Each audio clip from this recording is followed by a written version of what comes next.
But only you, the American people, in 5 days can stop this and shock the world again.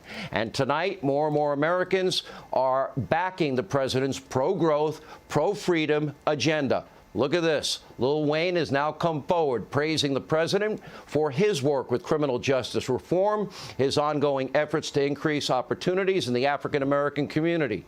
Here with the reaction, co-author of the new book, The Cost, Trump, China, and American Revival, the host of Mornings with Maria on the Fox Business Network. We see her every weekend here on the Fox News Channel, Maria Bartiromo. Congrats on the book. 33.1%. Thank you so much.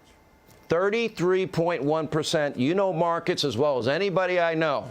Would you like to explain?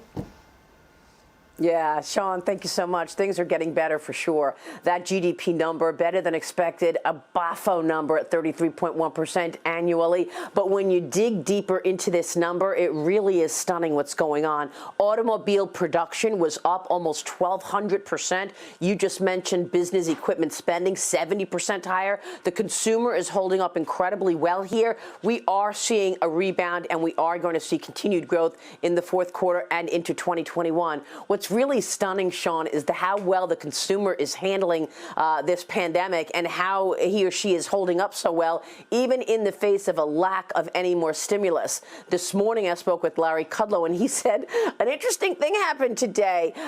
Nancy Pelosi sent Secretary Mnuchin a letter about these stimulus negotiations, but somehow Politico got a hold of that letter before it actually reached Steven Mnuchin. It was leaked to Politico before it even got to the Treasury Secretary. Larry Kudlow said, "We are out. This is game over. She is stringing us along." And as you see from these numbers, it's okay so far. We are going to need some stimulus at some point. But right now, the economy is certainly showing that rebound in a V-shaped recovery, and it's looking good, Sean.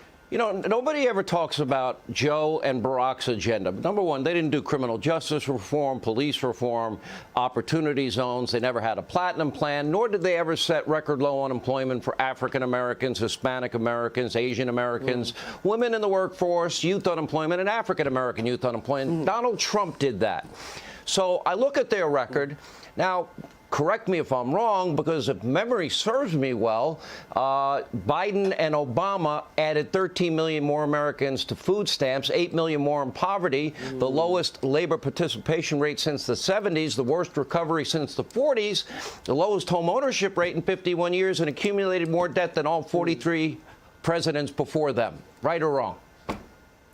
It was right. That's right. It was the slowest recovery on record. One thing that this administration has done is really reach out to create a bigger tent. This morning on Mornings with Maria, I had an exclusive with Ice Cube, and Cube was telling me how he worked with the administration to actually come up with new ideas to reach out to the black community, reach out to Hispanics. That platinum plan is really resonating, and one issue there is the fact that wages started to rise before COVID showed up. Remember back in February and January of this year, we had an unemployment rate of 3.5%, the lowest on record. Every income level felt that tax cut plan, and every income level saw wages going up. But importantly, the lowest of the income earners were actually seeing their wages go up even higher than the top earners. That was really incredible. And for the first time in decades, we actually saw the beginning of the income inequality story beginning to narrow. The black community is now seeing this and understanding that President Trump has actually made an impact on their lives.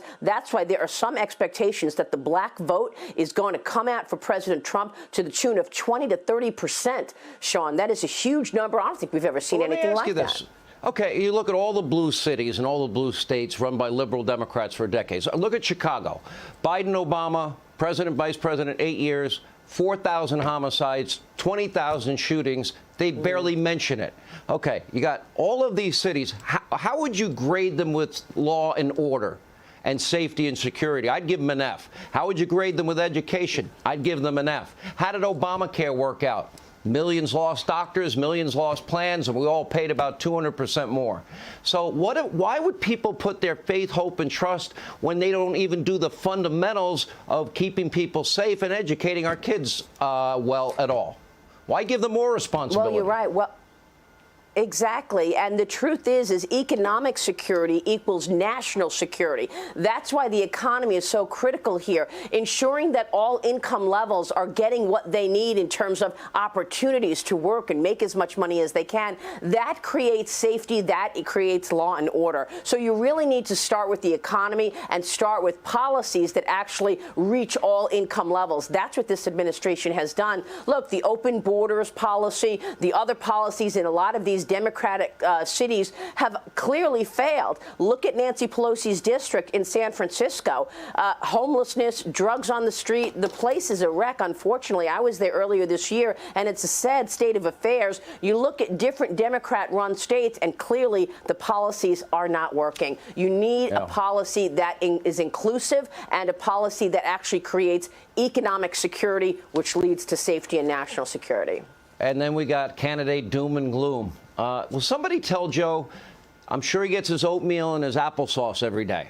In between spoonfuls, just tell him that the vaccine is on the horizon, therapeutics are working, and the economy has come back in spite of his doom and gloom. Maria, congrats on the book.